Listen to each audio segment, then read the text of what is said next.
Welcome to the Roar of Judah. Our mission is to hear God's voice above the noise of this world. And now, here's your host, Dr. Mike. Hello and welcome to another episode of the Roar of Judah. I'm your host, Dr. Mike, and I have a very exciting guest. I can't wait to hear his story today.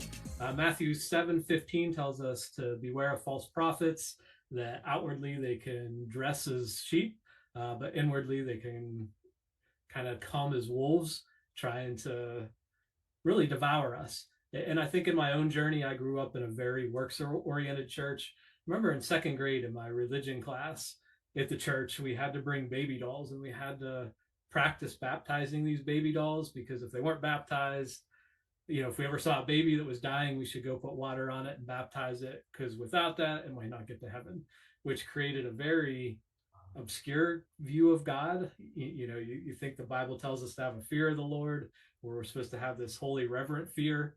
But, I grew up in a church where I actually feared the Lord and was scared of God and who he was until I heard the gospel message for the first time. And this person has a very similar, not similar, but another story like this to share and on his journey. So please welcome with me, Peter Young. Welcome, Peter. Thank you, Mike. Thanks for having me on. Absolutely. Great to have you today. And like all guests, I start out, if there's anything you could just share about your life, your family, where you live, would love to hear that. Sure. I sometimes will give people the Reader's Digest version of me. I grew up back east, and I was going to be the next Larry Bird. I played college basketball, but that didn't happen. Then I got into basketball coaching. I was going to be the next John Wooden or Mike Krzyzewski, and that didn't happen.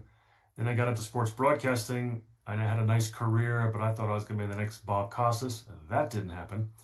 But I did have 5 kids, so I'm very thankful and proud of that. I do have a full quiver. I now live just outside of Bozeman, Montana. I'm not a sports broadcaster anymore. Real estate pays the bills, but I am an author. So I've written 3 books, working on another. And I love to tell stories. So in addition to writing, I love coming on podcasts like this to tell my story. Perfect. And I won't take up any more time. And like I said, I'm excited to hear this story as well, and your journey, and where you've been and where God's brought you to. So go for it. Sure. So thank you. So I unwittingly joined a tiny but destructive religious cult when I married the love of my life about 29 years ago.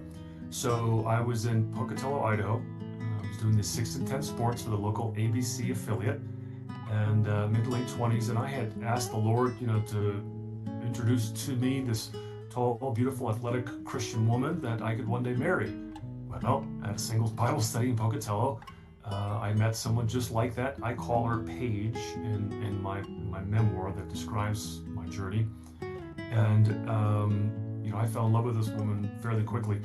But she had this weird family guru, was how he was described to me by a friend of mine before I even met Paige. He said, "Peter, be careful, they've got this weird family guru," who turned out to be Uncle Robert. Now, Uncle Robert wasn't related to any of us. He was born and raised in Syria. His real name was Robert Booty. But he met my former in-laws at a tiny seminary in Fresno, California in the early 70s. Started a very parasitic, dominant relationship then. So my ex-wife, but at the end of the time, future wife, was born into this. She knew no other world where Uncle Robert wasn't the expert. He was the expert on everything. And when I say the expert on everything, one of the first funny, I guess it's kind of odd or funny anecdotes in this, over 20-year journey was, I knew I wanted to marry this woman, but I needed to meet her father and this Uncle Robert because she talked about him all the time. So a month after I meet Paige at the Singles Bible Study, drive to northern Idaho. I'm in southern Idaho. Meet the parents, and I just had to go to the bathroom. It's like a 6-hour drive. So I go down the hall, my guy, I stand up to go pee, and when I come out, he's right there, Paige's father, standing in the doorway. He says, I heard you go to the bathroom. In our house, all the men need to sit down to pee. I thought, wow, that's really weird. And then he said the phrase that I heard hundreds of times after that, Uncle Robert taught us that. And if Uncle Robert taught you anything, it was unassailable. You could not question it. So when I say he's the expert on everything, he was the expert on everything: religion, faith, politics, economics, how to go to the bathroom, intimacy with your partner, you name it. My wife and my in-laws looked to him for everything. So cutting to the chase, Paige and I did get married. We did have 5 kids. But for the first few years of our marriage, I thought I was the best husband ever. She was the best wife ever. We had the most beautiful marriage. And we lived in Idaho and then moved to Montana. Uncle Robert lived in Southern California. Now, I should backtrack a little bit and say I was born and raised in New Jersey, and I grew up in a Christian home. My parents are still together. They've been married almost 70 years. I have 4 older brothers. We went to church. I went to the Christian summer camps. I became a believer as a teenager. I was baptized in my 20s. This was all before Uncle Robert. So I had a good, strong upbringing in the church. And so when I say that my little family got absorbed into this little cult, that's excluding my parents and my brothers and my sister-in-laws, because they lived on either coast. So in my little family, we had a child and another boy. Uncle Robert didn't really have a huge impact on us at that time, but looking back, hindsight 2020, he always did with Paige. She always revered him, always adored him, always respected him, and always took his counsel over mine. I probably didn't see it these first few years of our marriage, but he was always a cell phone call away. And many years later, we called him every day. I called him, she called him, my in-laws called him. And he had a lot of odd theories, theologies. He said that casinos were the true churches in America. And so the churches that you and I would go to on a given Sunday were a complete waste of time, because only he knew the true gospel. And all of the pastors there on Sundays were just sharing the false gospel, and so we should only listen to him. And then the idea about a casino being the true church, anybody theoretically could go into a casino and be blessed by the Lord. Like, okay, but when I go to a casino, which is rare, I see people worshiping money, not the Lord. And oh, by the way, we tithe to him. So, over the years, I would tithe to like Athletes in Action or our local church or Prison Fellowship and other organizations, or we might just give people money who needed it, other believers.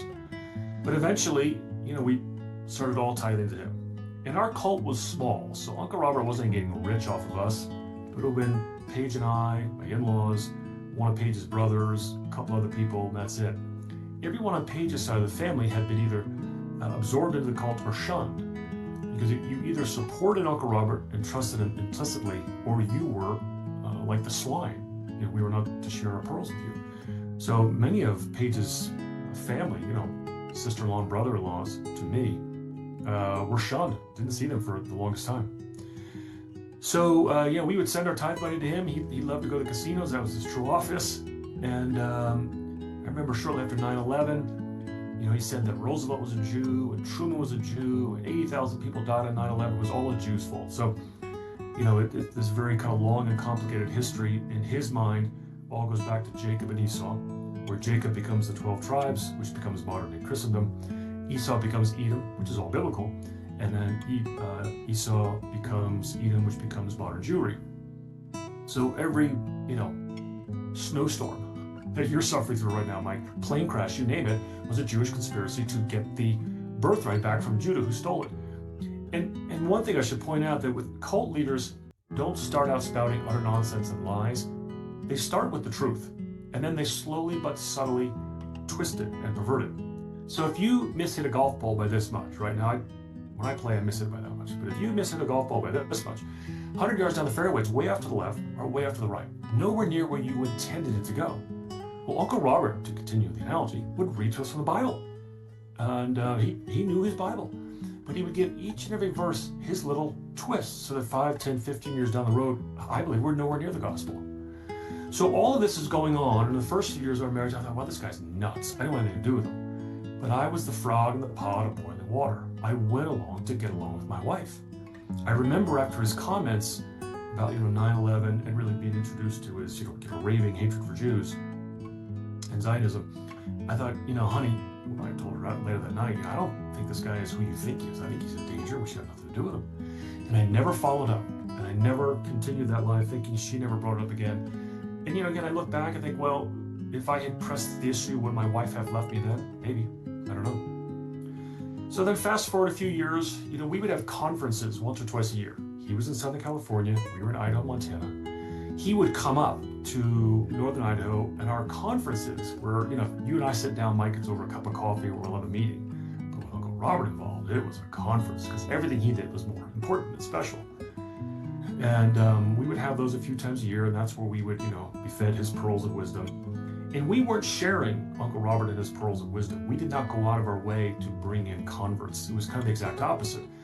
We circled the wagons around him. We protected him because only he knew the true gospel. So he's always in danger from the powers that be. And just to give you an idea of how crazy our conferences were, 2016, Mike, the biggest story in our country was Trump versus Clinton, right, in the election. So we had a conference that summer, and he goes on and on. And mind you, in the room are my 5 children. 3 of them at the time are under 10 years old. And he starts explaining the kind of the power structure of the laughing hyena pack in Africa.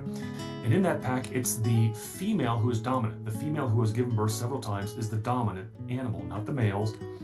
And when the female has given birth a few times, it develops a fleshy appendage that looks like a penis. And it's bigger than the guys. And so she becomes now the dominant creature in that pack. And then Uncle Robert, through the only way he could do it, compares Hillary Clinton to the dominant female laughing hyena.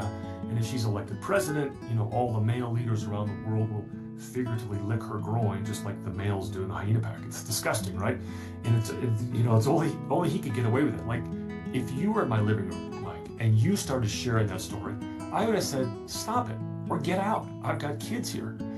But whatever was inappropriate for you and me was never inappropriate for Uncle Robert. So shortly after that, we had another conference where we all shared our testimony. And for years, I knew that my wife doubted my testimony. I knew that Uncle Robert did. I knew that my in-laws did. Because one of the worst things he did was act as a gatekeeper to God. And he convinced all the adults that our previous testimony, where we had verbally expressed our belief in Christ, expressed our desire to be saved, that we are a sinner, acknowledged all of that, he caused us to doubt it. And then we had to be, in essence, saved by him. And, Christianity is quite simple and very straightforward, black and white, that the only way to heaven is through Jesus Christ. He is the gate. He is the shepherd. And anybody that tries to set himself up as another gate ahead of him is trying to act as a gatekeeper to God. It's unbiblical and wicked. So he convinced me to doubt my faith. And so that would have been around 2016 or 15. So I was really only brainwashed for probably about 2.5 years. Whereas my wife, at the time, would have really grown up in a world where she spent most of her life brainwashed. Same with my in-laws. So then in 2017, she eventually left me. I was never pure enough, never devoted enough to Uncle Robert. I was the one who was always asking questions. And whenever I would ask a question, okay, I've got an open mind. Can you share with me how the Jews, did this or that? And I would never get a direct answer. I would always get, Peter, why are you so stupid that you don't understand me? So every time that happened, I would be further diminished in the eyes of my wife and also my kids who are hearing all this as well. So she left me to draw closer to him. And then the two of them started this vicious campaign of parental alienation, where they started to teach our children that I was the devil, I was Satan, and a sorcerer, bloodline, a sperm donor. And I remember, Mike, when they started to, share with the children and really kind of beat me over the head with it, that I was just a bloodline and a sperm donor, I knew that was wicked. And Uncle Robert saying, you need to quit imprisoning the children in biological determination. In other words, my poor children are in prison because, they didn't win the lucky DNA drawing and got me as their dad. That's pretty much what they were saying. All in an effort to then remove me as father, and so that Uncle Robert would be the, now figurative father for all my children, which again is another attribute of cult leaders. They blur the lines of the nuclear family. So my in-laws called him Dad. My wife and I called him Uncle Robert. Our kids called him Grandpa Bob. But everybody then would be really trying to compete to be the most favorite son or daughter, and Uncle Robert would be their dad. And I knew it was wicked, even though I was brainwashed at the time. Because I had to not fast forward, but rewind about 2 years. Uncle Robert had sons who never showed up at our conferences. They married and then had granddaughters. Uncle Robert had no grandsons to continue his legacy. And in the mind of my wife and my in-laws, he was the only thing saving the world from World War III. So a world without his lineage was doomed. So she was around 40 or 41 at the time, I think. We had 5 kids. She wanted to be a surrogate. to provide a male grandson for Uncle Robert to continue his legacy. And at the time, I was repulsed by the idea, and thankfully it never happened. But that's how concerned she was with his bloodline, his sperm, his DNA. Well, now 2 years later, they're using that as a pejorative to denigrate me. That was really the first moment of many. I didn't have any one aha moment when I came out of the cult. That was probably the first one where I thought, you know what, that's wicked. Because even when my wife had left me, I thought Uncle Robert was the only one that could save my marriage. He would bring her back. She was right, he was right, I was wrong, it's all my fault. So I finally then reached out to my family and my friends in the area. No one knew, no one had any idea. And Mike, for a lot of this, I'm a sports broadcaster. I'm on ESPN, I'm on CBS, I'm on Fox, I'm on Outdoor Life Network. No one had any idea that I was in a tiny cult. And you know what? Neither did I. Because I always tell people, no one knows they're in a cult. You only know you were in one. And so cults come in all different shapes and sizes, but at their core, they have two things that they share. One, they have a leader. And then two, they start with undue manipulative mind control or brainwashing. So the person who's in it doesn't know. They always think it's something better, right? Their Uncle Robert's the greatest. It's not a cult. Of course it's not a cult. It's only when you get out that you can see that. So the Lord opened my eyes and ears. He really, lifted the veil. Uncle Robert and my wife had convinced me that I wasn't saved, and I tried 5 times to be saved by Uncle Robert. And I finally realized that I'd been, kind of temporarily blinded by this wicked little narcissist. And a friend of mine said, Peter, you were saved on the cross 2,000 years ago. And I remember thinking, oh, he's right. And I kind of lost sight of that. So, unfortunately, Paige filed for divorce. We had to get a guardian ad litem involved because as I started to share what was going on, cults control their members through isolation, paranoia, and secrecy. So no one knew much about what was going on, right? So as I start to share all this, my wife left me, my kids are getting taught I'm the devil, could you please help me? And of course, everybody surrounded me, with love and support to get me through all this. But as they heard the stories, and then as I would share with them emails from Paige and Robert during this 1 year, back 2017, they were alarmed at how awful and wicked the things that they were saying and doing about me and then to the kids. Now, thankfully, there was no sexual or physical abuse in our little cult. It was all mental, emotional, spiritual. But when she filed for divorce, of course, she wanted really the kids out of my life. But we got a guardian ad litem involved. She did a jaw-dropping report. It was a 50-page report. Guardian ad litem is someone the court appoints to look after the best interests of the children in a high-conflict divorce. So when she left, she took the 3 youngest kids with her to Idaho. The 2 oldest were in high school and college, so they stayed in Montana. But the court sent the 3 kids back to me. And then, eventually the divorce was final. But, I recovered. And the Lord really helped me see that, yep, I was in a cult. And I didn't want to admit it. I thought, this was inappropriate. What he did was wicked, etc. And then I read my first book on cults, and I highlighted like half the book. I thought, that was a cult. Like, if this wasn't a cult, cults don't exist. So that's my story, kind of in a nutshell. I've just recapped about 30 years, but I'm 1,000,000 times stronger now than I ever was. I go to James chapter 1, and I'm paraphrasing, where it says, if you lack wisdom, ask, and the Lord is generous, he'll give it to you, but you have to believe, don't doubt. And I've done that. And so as a single dad for the last 7-8 years now, I ask every day for wisdom and sermon and energy.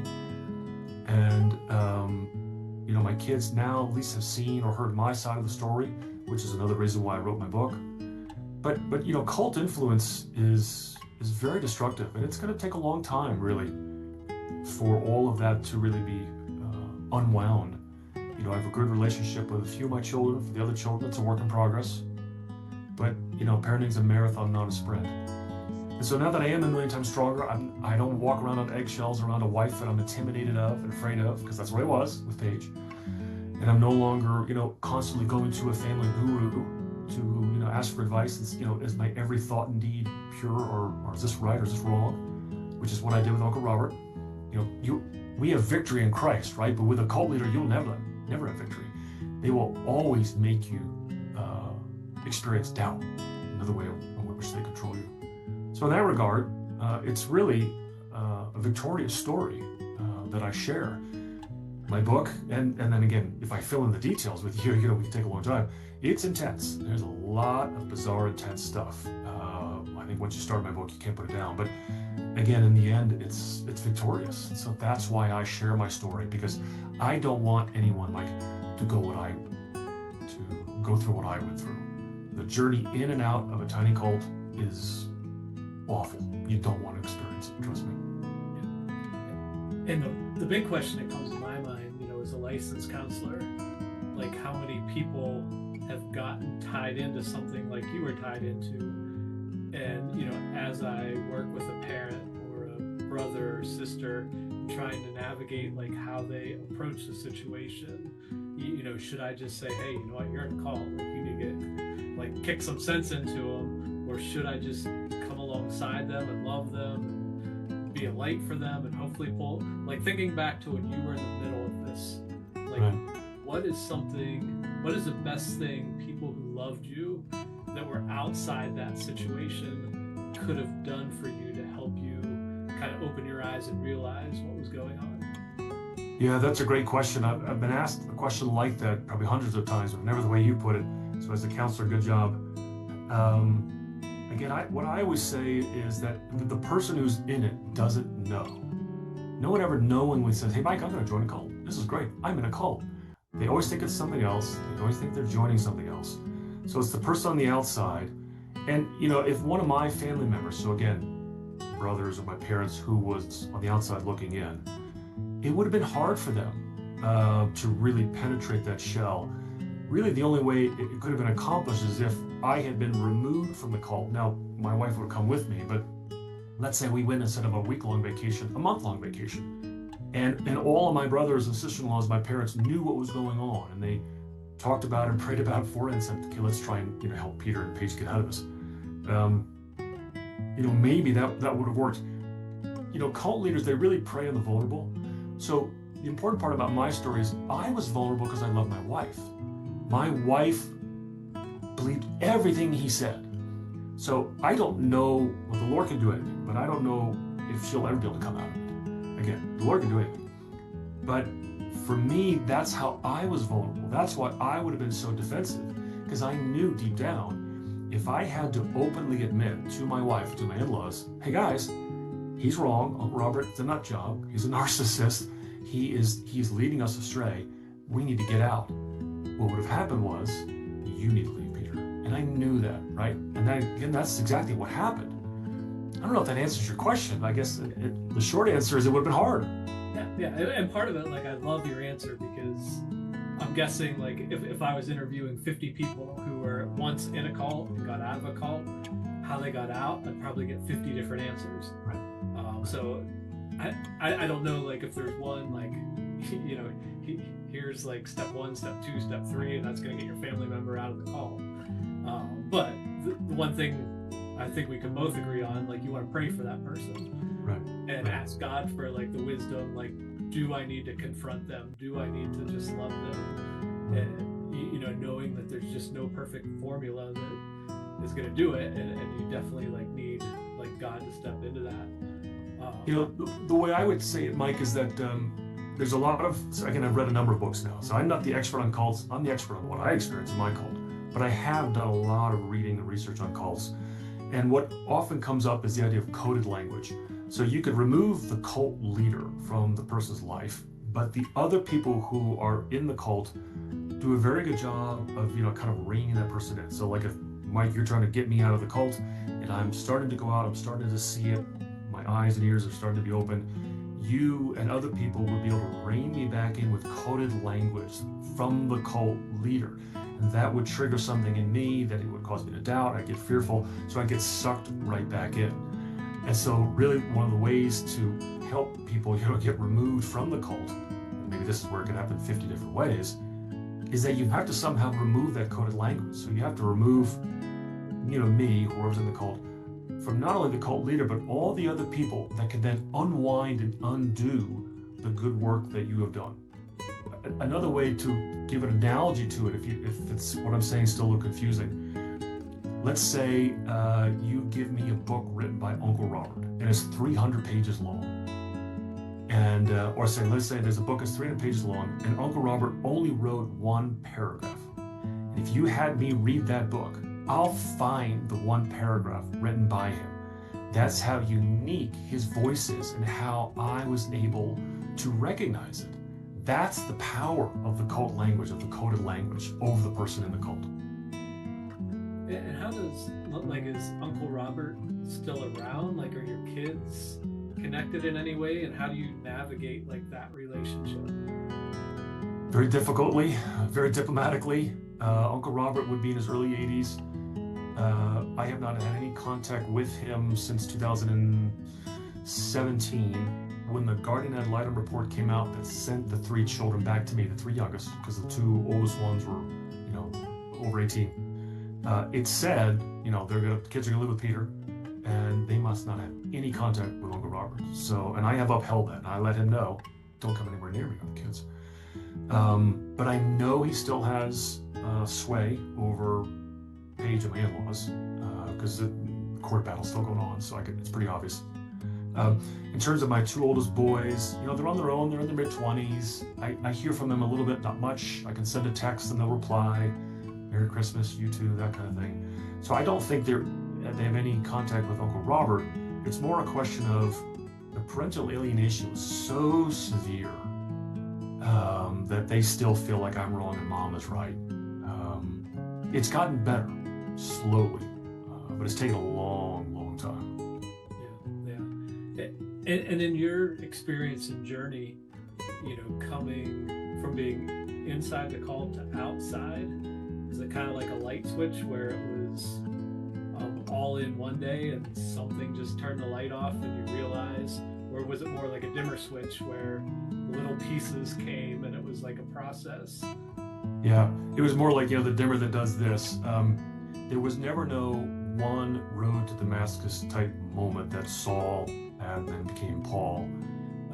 There was several little ones like that. The first one probably would have been when Paige and Uncle Robert were trying to, again, berate me as a mere bloodline and sperm donor, really kind of get me to agree to that so that I would back away from the lives of the kids. That was the first one, and then over the next few months there were several more where, again, Paige doesn't think there's a cult. She never thought there was a cult. She still would not agree with the idea that there's a cult. Of course, Uncle Robert wouldn't call himself a cult leader. So they were very brazen in their demands and their accusations with me. I mean, everything was put in writing, letters or emails that we just sent to the court, like, here, look at what they're doing. It was so obvious. And as I heard more voices, so for years, all I heard was Uncle Robert's voice. Well, as I heard the voices of other people, my father, my brothers, other men in the community, it really became obvious to me that, wow, he's wrong. He's a little cult leader. But that dimmer switch, it took about a year to finally go from all off to all on. Yeah. And it almost sounds like that's the way it was getting in as well. That it wasn't like you were out one day and the light switch went up, it was kind of a dimmer, and him being able to manipulate and kind of know what he's doing to get you in. And even during the time, I was probably brainwashed between 2 and 3 years, okay? Even during that time that I would have been brainwashed, I was never comfortable around him. I was never comfortable on a phone call with him because I never knew what the guy would say. I always thought in the back of my mind, I got to call him because Paige wants me to call him so I can be, taught and mentored by him. But I would hesitate to call him because I thought, who knows what is going to come out of his mouth this time. Like when she left me, and I was devastated. I'd never wanted a divorce. I was faithful our entire marriage. I love the woman. He was trying to drum into my head, you are filled with demons, Peter. You have a legion of demons in you, just like the man in Luke chapter 8. You are incapable of receiving salvation. And I'm hearing this over and over and over again. And I'm thinking, like, well, wait a minute, at night I couldn't sleep, so I would read the Psalms and I would cry out just like David would in my distress. And even though I'm hearing from him, you're demonic and you can't receive salvation, deep down I knew the Lord heard me, really did. And so that journey into the brainwashing, that took 17, 18 years. It took a very long time. Yeah. And before we get into your resources and ways people can connect with you, just for my own personal, I love sports. Are you still growing up in Jersey, like Giants and Jets? And is there any chance that any of us could turn on our TV some night and hear your voice? It's funny. I was never a Giants, Jets, Yankees, Mets, Knicks, Nets fan. I was never any of those. I was a Viking fan, a Dodger fan, and a Boston Celtics fan. I was total misfit, an orphan. For many years, I traveled around the world, was a broadcaster. I used to joke I was the Bob Costas of sports nobody watched, because I did rodeo and lumberjack and speed skating and skiing. A few years with ESPN where I did college football and basketball. There's a chance. Right now, all I do is local high school, and I love it. As a single dad, it's hard to travel. But high school game or an NBA game, it's still a game. It's still fun. But one day, now really what scratches the itch is I write. So in addition to my memoir, you can see the little sign behind me, I've written 2 novels on basketball. I got a 3rd one coming. Yep, and that leads us right into people who want to read your memoir and any other ways to connect with you. I don't know if you have your own podcast you do, or anything you can share that people could learn more about you and what you have to offer. Yeah, sure. So, my memoir, Stop the Tall Man, Save the Tiger. Yes, it's an interesting title. It's a fascinating story about a dream that Paige, my former wife, was given right before she met me. I do believe it's possible that the Lord speaks to us in dreams. He's God, he can do whatever he wants. So this book, along with my novels, is available on Amazon, Barnes & Noble, Kobo, you name it. You can also go to my website, which is authorpeteryoung.com. So I do a lot of podcasts. I speak publicly. I have written 3 books. I'm really a storyteller. And, the parables that Christ used in the Bible, they were stories. And he used agriculture to share his stories. I believe partly because that's what his audience understood. Well, I love using sports as a metaphor for life and using the vehicle of sports to share the gospel. So my first book is The Blue Team. The sequel was Wardrobe of the Wolf. And then the final book will come out this year, East of Ashton. So again, you can get all those books online and you can learn more about me at my website. Perfect. And I really enjoyed, that was such a powerful story, and I really enjoyed it myself. And, first of all, thank you that, you're not ashamed of it or hide from it, knowing that people out there could be hearing this, be encouraged by it, and, pick up some truths from it, and, get out of the same type of situation that you were in. So thanks for the courage to do that, and also for sharing your heart today. Yeah, and Mike, just let me leave you with one last thing. If there's any really one red flag, there's a lot of red flags.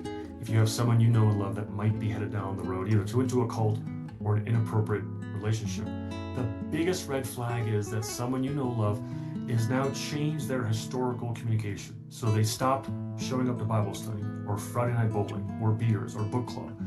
They don't email or call anymore. That, and now they have all or nothing praise for this one new person in your life. All praise, you can't ask any questions. Those are huge red flags. And it's incumbent upon you to reach out and have those uncomfortable conversations with that person before it's too late. Yeah, thank you very much for sharing that as well. And like I said, hopefully people run out, buy your book, and learn more about your story and journey. It's so interesting, and I'm sure it can help so many people. So thanks again, Peter. Thanks, Mike. Thanks so much for watching this episode of the Roar of Judah Show with Dr. Mike. I hope you were inspired and encouraged to grow in your own faith. Please follow us online. We're on YouTube, Facebook, TikTok, Instagram, your favorite podcast platform, all under Roar of Judah Show. Also, we'd love to hear from our viewers. Leave a comment.